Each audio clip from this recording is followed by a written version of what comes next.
Mimi naweza kusema ni daraja. Watu wanakufa kama hivi, kuna watu 5 wamekufa.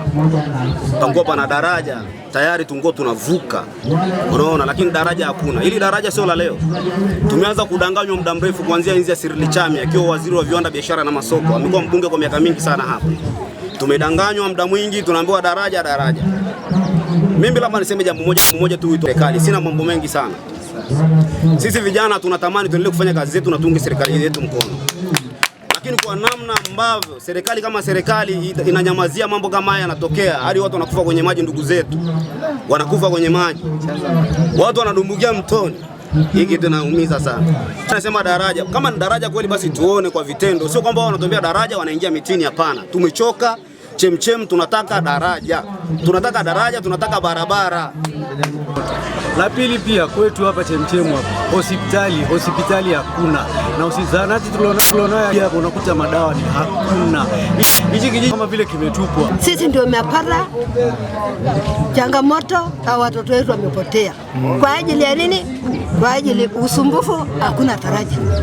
Watoto wetu wameenda kama unaenda kwenye mkutano la kanisa kijiji, alafu unataka kutoa njia kifupi, ndio unapoteza maisha kwa ajili daraja hamna. Wengi mmekuja mmeona DC, mimi nikuombe vile tu mbunge hajafika, ningesema vizuri sana angekuepo, lakini haina kikwazo.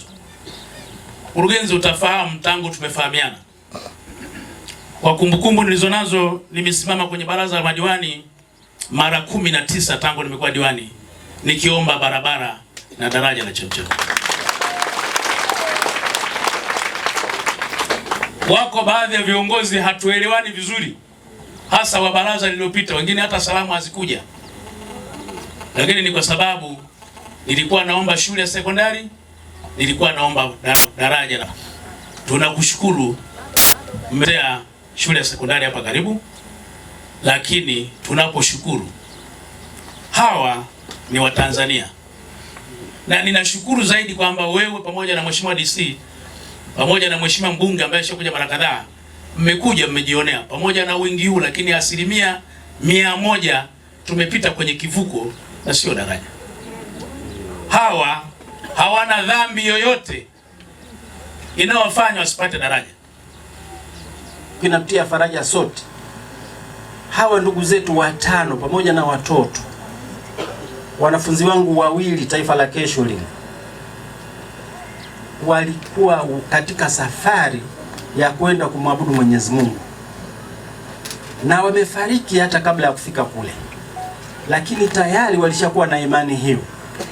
Kwa tunaamini hawa wamepokelewa moja kwa moja na Mwenyezi Mungu.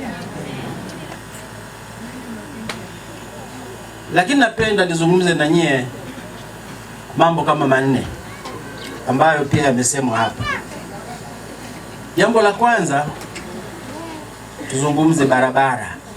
Upande wa serikali tunalifanyia kazi, na bahati nzuri tunao wetu ambao wanasimamia barabara moja kwa moja, na ofisi ya Mheshimiwa mkuu wa wilaya, hawa wako chini yake, na bila shaka mimi nimelichukua na mkuu wa wilaya analielewa. Tayari kuna fedha ambazo Mheshimiwa mbunge amemwambia na mimi ameniambia, ambazo zitakuja kwa shughuli fulani nyingine, lakini katika fedha hizo, kwa kuanzia kwa umuhimu huu ambao tunao, kwa umuhimu pia wa tukio hili ambalo limeleta hapa sote leo, tutazungumza walau tuanze kufanya design ya hilo daraja kwa gharama ya hiyo fedha ambayo tumeshaipokea.